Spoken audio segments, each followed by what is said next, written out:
Hello friends, नमस्कार, प्रणाम। Buddha academy 2023 के इस ऑनलाइन प्लेटफॉर्म में मैं आप सभी का हार्दिक स्वागत करता हूं। मित्रों, आज के वीडियो में हम सब चर्चा करने जा रहे हैं भूगोल के दूसरे टॉपिक के संदर्भ में, जिसका नाम है ब्रह्मांड। जैसा कि आपने इसके पिछले वाले वीडियो में देखा होगा कि हमने विश्व भूगोल में अक्षांश और देशांतर के संबंध में चर्चा किया था। हमने अक्षांश और देशांतर के संबंध में चर्चा इसलिए पहले किया था कि हम जानते हैं कि अक्षांश और देशांतर ही हैं जो सबसे महत्वपूर्ण भूमिका निभाते हैं किसी स्थान के स्थिति के निर्धारण में। मित्रों, आइए हम आगे बढ़ते हुए उसी क्रम में दूसरे वीडियो में ब्रह्मांड के सीख लेते हैं कि ब्रह्मांड की संरचना क्या है। वास्तव में जो सौरमंडल है हमारा, जो ग्रहों की व्यवस्था है वो क्या है। तो आज के वीडियो में हम ब्रह्मांड का परिचय लेंगे और फिर आगे की वीडियो में हम सौरमंडल के बारे में चर्चा करेंगे और इस पूरे ब्रह्मांड के टॉपिक को समाप्त करेंगे। आगे पुनः उसके बाद हम पृथ्वी की गतियों के संदर्भ में अध्ययन करेंगे और आगे इस तरह का विश्व भूगोल खत्म करेंगे। तो आइए आज के वीडियो में हम शुरू करने जा रहे हैं ब्रह्मांड के संदर्भ में। तो आप लोग बताइए कि ब्रह्मांड क्या होता है। ब्रह्मांड वास्तव में ब्रह्मांड की जब हम चर्चा करते हैं तो ब्रह्मांड एक असीमित, जिसकी कोई सीमा नहीं है, एक असीमित और अनंत निकाय हम बोल सकते हैं, सिस्टम बोल सकते हैं, है। जो भी कुछ आप बोले, एक अनंत एवं असीमित निकाय या व्यवस्था है, सिस्टम है, जिसका कोई न तो अंत है और न ही इसकी कोई सीमा है, न ही इसका अंत है। क्या है? न ही इसका अंत है और न ही इसकी कोई सीमा है। तो इसलिए इसको बोल दिया जाता है कि यह अनंत है और असीमित है। इसके संदर्भ में विभिन्न विद्वानों ने विभिन्न प्रकार की परिभाषाएं भी दी हैं अपने अपने विचारों के अनुसार। परंतु जब हम बात करते हैं इस ब्रह्मांड के संदर्भ में, तो आपको समझाने के लिए सबसे महत्वपूर्ण टॉपिक होगा, तो आप समझेंगे कि ब्रह्मांड जो है यह ग्रहों की जब हम बात करें, उपग्रहों की बात करें, उल्कापिंडों की बात करें, मंदाकिनियों की बात करें, आकाशगंगाओं की बात करें, तो इन सबका जो सम्मिलित रूप होता है, जो सम्मिलित रूप इन सबका होता है, जो ये पूरे सिस्टम में जिसमें व्यवस्थित होते हैं, इसी को हम बोल देते हैं ब्रह्मांड। क्या बोलते हैं? ब्रह्मांड। इसको हम बोल देते हैं ब्रह्मांड। चाहे वह ग्रह की बात करें, वह ग्रह हो, उपग्रह हो, ग्रह हो, उपग्रह हो, या फिर कोई उल्कापिंड हो, उल्कापिंड हो, आकाश गंगा हो, आकाश गंगा हो, मंदाकिनिया हो, मंदाकिनिया हो। अभी सब जो भी ये शब्दावली का प्रयोग हम कर रहे हैं, ग्रह क्या है, उपग्रह क्या है, उल्कापिंड क्या है, आकाश गंगा क्या है, मंदाकिनिया क्या होती हैं, इसके संदर्भ में हम आगे के वीडियो में अध्ययन करेंगे। परंतु यहाँ आप समझ लीजिए केवल कि जो ग्रह हो, उपग्रह हो, उल्कापिंड हो, आकाशगंगा हो, मंदाकिनिया हो, साथ ही साथ अगर जो आकाशीय धूल कण होते हैं, आकाशीय धूल कण, इन सब का जो सम्मिलित रूप होता है, इसी को हम बोलते हैं ब्रह्मांड की संज्ञा देते हैं। क्या करते हैं? उसको ब्रह्मांड की संज्ञा देते हैं, अर्थात हम उसे ब्रह्मांड के रूप में जानते हैं। ब्रह्मांड यूनिवर्स की जो सबसे महत्वपूर्ण परिभाषा है, सबसे जो प्रसिद्ध परिभाषा है विद्वानों के बीच, वो परिभाषा है, जैसे मैंने उसको टू द पॉइंट यहाँ लिख रखा है, कि अस्तित्वमान द्रव्य एवं ऊर्जा के सम्मिलित रूप को ही ब्रह्मांड कहते हैं। अब आप जानते होंगे कि द्रव्य क्या होता है और ऊर्जा क्या होती है। द्रव्य किसी भी वस्तु में जो उसकी माप होती है, किसी वस्तु की जो माप होती है, कोई भी वस्तु होगी उसमें द्रव्य की मात्रा कितनी है, मतलब उसमें पदार्थ कितना है, कणों की जो मात्रा है, उसे द्रव्य बोलते हैं। पदार्थ मतलब कोई भी पदार्थ, मैटर, द्रव्यमान जिसे हम बोल देते हैं। और फिर हम बात करते हैं जब ऊर्जा की, तो ऊर्जा जानते हैं कि प्रत्येक चीजों में ऊर्जा होती है, कुछ ना कुछ ऊर्जा होती है। और द्रव्य, आइंस्टीन के सिद्धांत की हम बात करें, जब आइंस्टीन का जो सिद्धांत है उसको भी आप जानते होंगे कि द्रव्य और ऊर्जा एक दूसरे में रूपांतरणीय होते हैं, ट्रांसफॉर्मेबल होते हैं। तो वहीं से इसको बताया गया कि जो यह ब्रह्मांड है यह द्रव्य है और ऊर्जा जो है, या जब द्रव्य ऊर्जा में परिवर्तित होता है और ऊर्जा जो है द्रव्य में परिवर्तित होती रहती है, ठीक इसी प्रकार यह द्रव्य ऊर्जा के सम्मिलित रूप को हम ब्रह्मांड बोल देते हैं। क्या बोलते हैं? ब्रह्मांड। क्या बोलते हैं मित्रों? ब्रह्मांड बोलते हैं। अब हम ब्रह्मांड के संदर्भ में जब इसकी अवधारणा के संबंध में चर्चा करेंगे तो ब्रह्मांड को हमने परिभाषा को देख लिया, ब्रह्मांड को समझ लिया कि क्या होता है। जब हम इसकी अवधारणा के संबंध में बात करेंगे कि वास्तव में ब्रह्मांड की अवधारणा क्या है, ब्रह्मांड के जब हम अध्ययन की बात करते हैं तो इसके संबंध में दो अवधारणाएं प्रचलित हैं। कौन कौन सी? एक अवधारणा है जियोसेंट्रिक और दूसरी बोलते हैं हेलियोसेंट्रिक। एक बोलते हैं जियोसेंट्रिक और दूसरी हेलियोसेंट्रिक। अब जियोसेंट्रिक अवधारणा क्या कहती है? जियोसेंट्रिक अवधारणा कहती है कि जियो, जैसा कि आपको नाम से इसकी स्पष्ट है कि जियोसेंट्रिक, क्या बोलते हैं इसको? जियो और प्लस सेंट्रिक। अगर इसको हम तोड़ दें तो हो जाएगा जियो और सेंट्रिक। जियो मतलब पृथ्वी, जैसा आप जानते होंगे जियो का मतलब होता है पृथ्वी, और सेंट्रिक मतलब सेंटर में। तो यह जो पहली अवधारणा जियोसेंट्रिक अवधारणा है, जियोसेंट्रिक अवधारणा स्पष्ट शब्दों में यह बताती है कि जो पृथ्वी है यही ब्रह्मांड के केंद्र में स्थित है। जो पृथ्वी है यह ब्रह्मांड के केंद्र में स्थित है और बाकी जितने भी ग्रह हैं या सूर्य है वो इसका चक्कर लगाता रहता है। क्या है? ये जो क्लॉडियस टॉलेमी साहब थे, इन्होंने बताया था कि जो भी पृथ्वी है यह पृथ्वी ब्रह्मांड के केंद्र में स्थित है और बाकी जितने भी पिंड हैं सारे इसके चक्कर लगाते हैं, सारे इसके चारों ओर चक्कर लगाते हैं। इसलिए इस सिद्धांत को हम बोलते हैं जियोसेंट्रिक अवधारणा। क्या बोलते हैं? जियोसेंट्रिक अवधारणा। जियोसेंट्रिक अवधारणा से आपको क्वेश्चन क्या पूछा जाएगा? जियोसेंट्रिक अवधारणा को किसने प्रस्तुत किया? आपसे क्वेश्चन पूछा जाएगा। जियोसेंट्रिक अवधारणा को प्रस्तुत किए थे क्लॉडियस टॉलेमी साहब ने। सबसे पहले इन्होंने एक अवधारणा प्रस्तुत की थी और इस अवधारणा को उन्होंने नाम दिया था जियोसेंट्रिक अवधारणा। उसके कुछ समय बाद दूसरे वैज्ञानिक आए, दूसरे वैज्ञानिक खगोलशास्त्री आए जिनका नाम कापरनिकस। आप लोगों ने नाम सुना होगा कापरनिकस। और कापरनिकस ने जिन्हें इनका विरोध किया, उन्होंने स्पष्ट रूप से इस बात का वर्णन किया और बताया। न केवल उन्होंने इस बात को का वर्णन किया बल्कि स्पष्ट रूप से प्रूफ करके भी उन्होंने दिखाया कि जो सूर्य है यह बल्कि ब्रह्मांड के केंद्र में स्थित है, न कि पृथ्वी। हेलियोसेंट्रिक अवधारणा क्या है? हेलियोसेंट्रिक, हेलियो और प्लस सेंट्रिक। जैसा कि आप हेलियो से आप समझ रहे होंगे, हेलियो मीन्स होता है ऊर्जा का संचित रूप होता है। ऊर्जा जो ढेर सारी जगह संचित हो जाती है उसको बोलते हैं हेलियो। क्या बोलते हैं? हेलियो। तो सबसे ज्यादा ऊर्जा कहाँ संचित है? सूर्य में। इसके कहने का स्पष्ट रूप से यह बात थी कि जो हेलियोसेंट्रिक अवधारणा है यह कहती है कि सूर्य जो है यह ब्रह्मांड के केंद्र में स्थित है। सूर्य कहाँ स्थित है? ब्रह्मांड के केंद्र में स्थित है। अब बाकी जितने भी ग्रह हैं यहाँ तो इसका बिल्कुल जियोसेंट्रिक अवधारणा का विरोधी बात होती है कि जहाँ हेलियोसेंट्रिक अवधारणा यह कहती है, जहाँ जियोसेंट्रिक अवधारणा यह बात कहती है कि पृथ्वी जो है वो ब्रह्मांड के केंद्र में स्थित है, वहीं हेलियोसेंट्रिक अवधारणा इस बात का पूर्णतः विरोध करते हुए यह कहती है कि सूर्य ब्रह्मांड के केंद्र में स्थित है। कहाँ स्थित है? ब्रह्मांड के केंद्र में स्थित है और बाकी जितने भी ग्रह हैं वो इनका चक्कर लगाते रहते हैं। वो क्या करते हैं? सूर्य का चक्कर लगाते हैं। अब वो कैसे चक्कर लगाते हैं, कितने दिनों में लगाते हैं, कैसे लगाते हैं, इसके बारे में हम आगे की वीडियो में चर्चा करेंगे। अब हम समझ लेंगे कि यहाँ से जो क्वेश्चन आपसे पूछा जाएगा वो पूछा जाएगा कि हेलियोसेंट्रिक अवधारणा को किसने प्रस्तुत किया। तो हेलियोसेंट्रिक अवधारणा को आपको याद रखना है कि कापरनिकस साहब ने प्रस्तुत किया था। किसने? कापरनिकस ने हेलियोसेंट्रिक अवधारणा को प्रस्तुत किया। अब इसके संबंध में हमने ब्रह्मांड की अवधारणा के संबंध में दो चीजों पर चर्चा करनी है। आखिर ब्रह्मांड कैसे, ब्रह्मांड पर जब हम अध्ययन करने जाएंगे तो आखिर किसको हम केंद्र में मानकर, क्योंकि हम जब चर्चा करते हैं किसी भी बिंदु पर तो किसी एक मुख्य बिंदु को अपने दिमाग में रखते हैं, फिर उसके हम में चर्चा कर। जैसे आज हम चर्चा कर रहे हैं ब्रह्मांड के संदर्भ में, तो हमारा मेन बिंदु ब्रह्मांड है।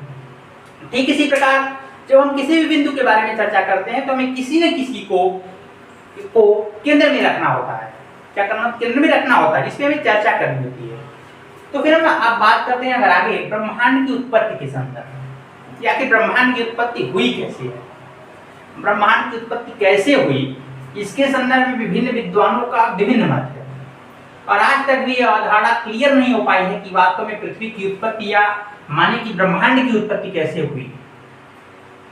लेकिन कुछ थ्योरियां आई, कुछ खगोल शास्त्रियों ने अपनी अपनी थ्योरियां प्रस्तुत की, अपने अपने तरीके से समझाना चाहा और विभिन्न रूपों में उसे समझाया भी। परंतु मित्रों, जो सबसे इसमें प्रचलित थ्योरी, हम सबसे पहले आपको तीनों थ्योरियों के बारे में बता दे रहे हैं।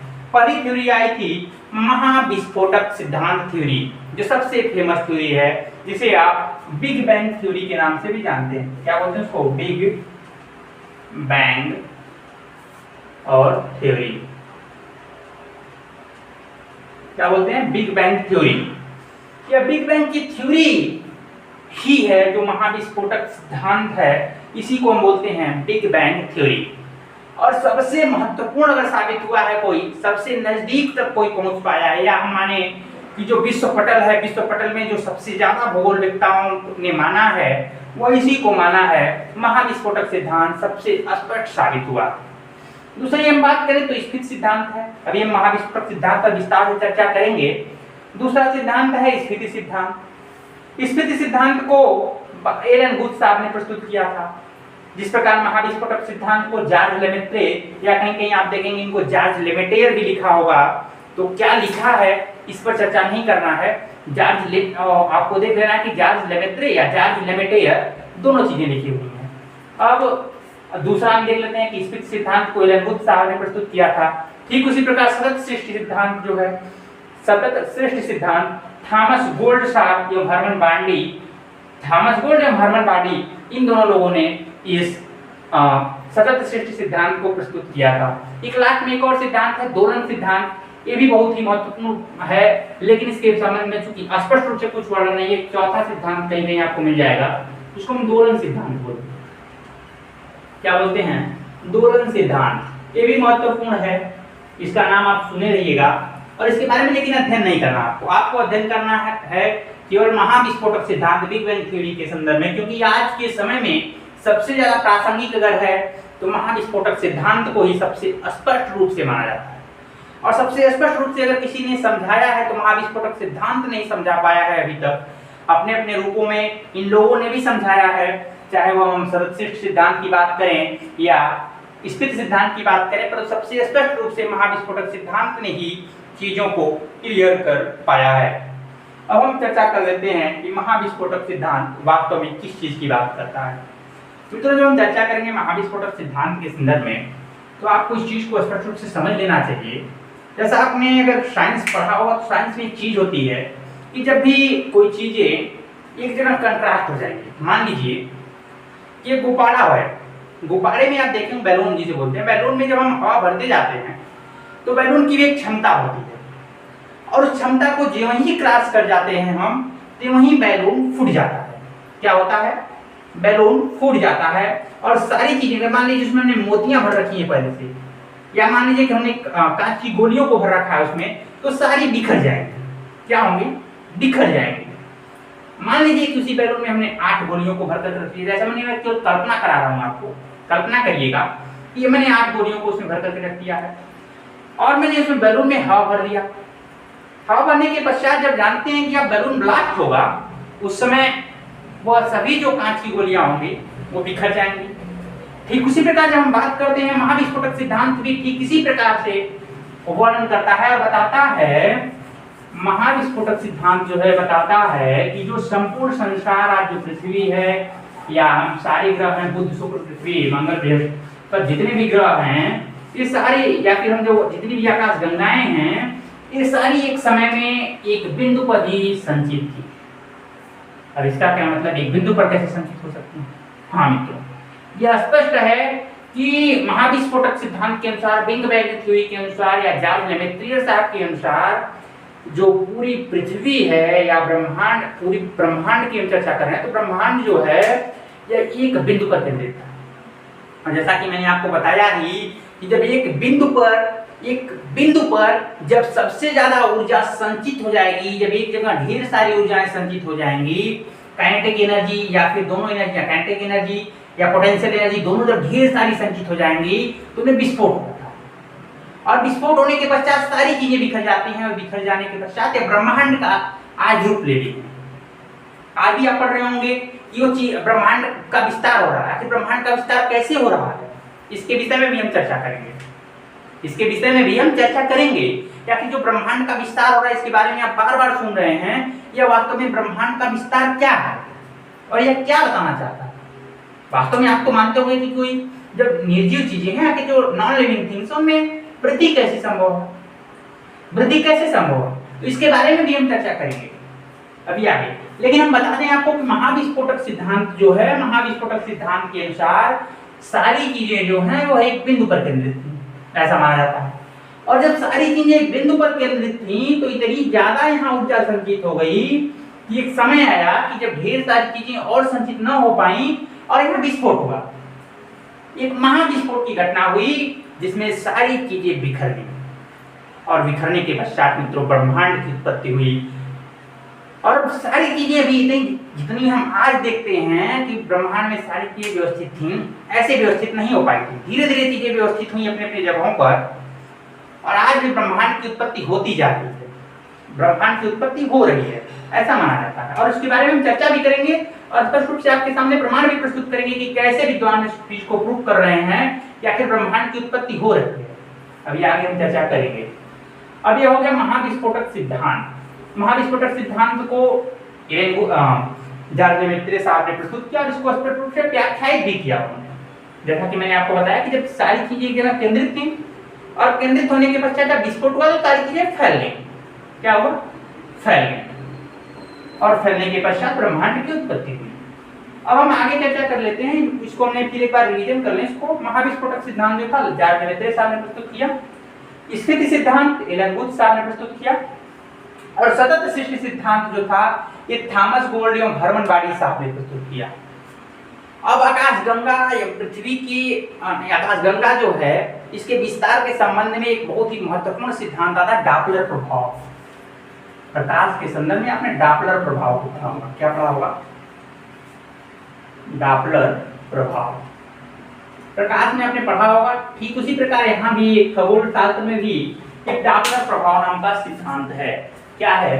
डॉपलर प्रभाव सिद्धांत है। अब डॉपलर प्रभाव सिद्धांत क्या बताता है? यह जो आकाशगंगा है यह पृथ्वी से इसकी दूरी बढ़ रही है या घट रही है या कम हो जा रही है दूरी, इसी के बारे में चर्चा करता है। इसमें दो चीजें होती हैं, एक रेड विस्थापन जिसको रेड डिस्प्लेसमेंट बोलते हैं या रेड शिफ्टिंग बोलते हैं, दूसरा होता है बैगनी विस्थापन या बैगनी विस्थापन बोलते हैं। क्या बोलते हैं? एक चीज होती है रेड शिफ्टिंग या रेड डिस्प्लेसमेंट इसको बोलते हैं पहले को, और दूसरा जो है वो है ब्लू शिफ्टिंग या ब्लू डिस्प्लेसमेंट। ब्लू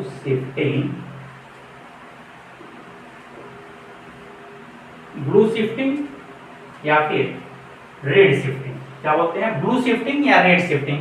अब जब रेड शिफ्टिंग, अब डॉपलर प्रभाव पहले आप बता दूं आपको। डॉपलर प्रभाव जो है यह पृथ्वी और आकाशगंगा के बीच की जो दूरी बढ़ती जाएगी या घटती जा रही है इसके संदर्भ में चर्चा करने के लिए डॉपलर प्रभाव प्रस्तुत किया गया। अब डॉपलर प्रभाव में दो चीजें होती हैं, एक रेड शिफ्टिंग और एक ब्लू शिफ्टिंग, जिसको बोलते हैं रक्त प्रभाव और नील प्रभाव या नील विस्थापन और रक्त विस्थापन बोलते हैं। रेड शिफ्टिंग की घटना तब होती है, रेड शिफ्टिंग की घटना अगर स्पेक्ट्रम बढ़ता जा रहा है, रेड स्पेक्ट्रम प्राप्त हो रहा है, तो हमें यह बताता है कि जो आकाशगंगाएं हैं वो पृथ्वी से दूर जा रही हैं। क्या हो रहा है? आकाशगंगा पृथ्वी से दूर जा रही है। अब इसको कैसे हम याद रखेंगे कि आकाशगंगा पृथ्वी से दूर जा रही है और रेड शिफ्टिंग में? आप जानते हैं कि रेड जो होता है, लाल जो होता है, वो खतरे का प्रतीक माना जाता है और जब भी खतरा होता है तो लोग कहाँ भागते हैं? खतरे से दूर भागते हैं। क्या करते हैं? खतरे से दूर भागते हैं। ठीक उसी प्रकार जब रेड शिफ्टिंग होती है तो आकाशगंगा जो होती है वो पृथ्वी से दूर भागती जाती है। आकाशगंगा जो है पृथ्वी से दूर भागती जाती है। ठीक उसी प्रकार जब हम ब्लू शिफ्टिंग की बात करते हैं तो इसका ठीक विपरीत, ब्लू शिफ्टिंग स्पेक्ट्रम जब प्राप्त होता है या ब्लू स्पेक्ट्रम जब प्राप्त होता है तो उसमें आकाशगंगा जो होती है वो पृथ्वी के नजदीक आती है। क्या होता है? आकाशगंगा जो है वह पृथ्वी के नजदीक आती है। यह जो दोनों घटनाएं हैं अत्यंत ही महत्वपूर्ण हैं, चाहे हम रेड शिफ्टिंग की बात करें या ब्लू शिफ्टिंग की बात करें। ये दोनों आज के प्रेजेंट में एग्जामों में बहुत ज्यादा पूछी जा रही है कि रेड शिफ्टिंग की घटना क्या है, डॉपलर प्रभाव में रेड शिफ्टिंग की घटना क्या है और ब्लू शिफ्टिंग की घटना क्या है। तो मैंने आपको बताया जैसा कि जो रेड शिफ्टिंग की घटना है इसमें ये होता है कि जो अगर रेड शिफ्टिंग की घटना मतलब रेड स्पेक्ट्रम अगर हमें प्राप्त हो रहा है, जो डॉपलर प्रभाव में अगर हमें रेड स्पेक्ट्रम प्राप्त हो रहा है तो हमारा निष्कर्ष यह निकलता है कि जो आकाश प्रेक्षित आकाशगंगा है जिसका हम परीक्षण कर रहे हैं, इस एक आकाशगंगा में तो पृथ्वी खुद स्थित है और दूसरी आकाशगंगा जिसका हम परीक्षण कर रहे हैं वो आकाशगंगा पृथ्वी से दूर जा रही है। रेड शिफ्टिंग का मतलब पृथ्वी से दूर जा रही है। और ठीक इसके विपरीत अगर हम ब्लू शिफ्टिंग की बात करेंगे तो ब्लू शिफ्टिंग में वह इसके नजदीक आ रही होगी। तो मित्रों, आज हमने चर्चा किया ब्रह्मांड के संदर्भ में विभिन्न बिंदुओं पर। आशा करता हूं आपको वीडियो समझ आया होगा, और अगर समझ आया तो नेक्स्ट वीडियो कल आ रहा है जो सौर मंडल पर, इसी का अगला टॉपिक होगा सौर मंडल, और हम सब उसमें चर्चा करेंगे। जैसा कि आप जानते होंगे कि सौर मंडल का जो टॉपिक है, ऐसा कोई एग्जाम नहीं है जिसमें सौर मंडल के टॉपिक से क्वेश्चन न पूछे जाएं। यह ब्रह्मांड का जो मैंने टॉपिक समझाया ये भी अत्यंत महत्वपूर्ण भूमिका निभा रहा है, न केवल कॉम्पिटिटिव, ये तो कॉम्पिटिटिव एग्जाम का टॉपिक है मान लीजिए, लेकिन जो सौर मंडल पे हम चर्चा करें तो यह एकेडमिक्स लेवल से लेकर के 6-7 से ही बच्चे पढ़ते आते हैं, परंतु समझ नहीं पाते हैं वास्तव में सौर मंडल होता क्या है। तो हम कल वीडियो पे इस पे स्पष्ट रूप से चर्चा करेंगे कि वास्तव में सौरमंडल है क्या, और सौरमंडल के विभिन्न ग्रहों को पढ़ेंगे और उनसे संबंधित तथ्यों को पढ़ेंगे, न केवल उनसे संबंधित तथ्यों को रखने का प्रयास करेंगे बल्कि स्पष्ट रूप से हम उसको समझने का प्रयास करेंगे और समझेंगे कि वास्तव में सौरमंडल को कैसे हम एक बार पढ़ करके ही समझ करके लर्न कर सकते हैं और उसके विभिन्न तथ्यों को हम कैसे याद कर सकते हैं। तो ठीक है मित्रों, फिर मिलते हैं नए वीडियो में, तब तक के लिए जय हिंद, जय भारत,